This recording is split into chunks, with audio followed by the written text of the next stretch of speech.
เขามีให้ทุกอย่างที่พ่อแม่น้องต้องการแต่อ้ายนั้นมีให้เพียงหัวใจ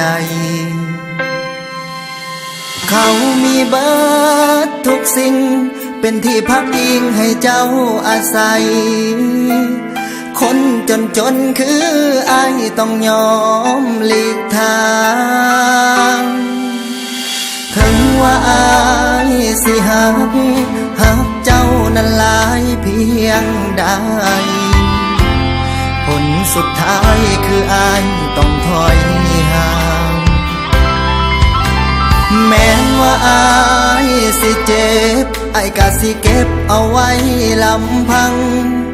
สิบ่ขัดบ่ฝืนบ่ขวางทางน้องกับเขาแม้ว่าเฮาสิฮักกันปานใดลืมอ้ายสาน้องลาให้น้องนั้นเลือกเอาเขาฮักเขามันคงเป็นไปบ่ได้ทิมอ้ายสาน้องลา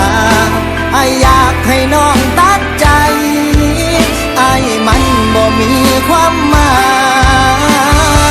ยพ่อแม่น้องบ่ต้อง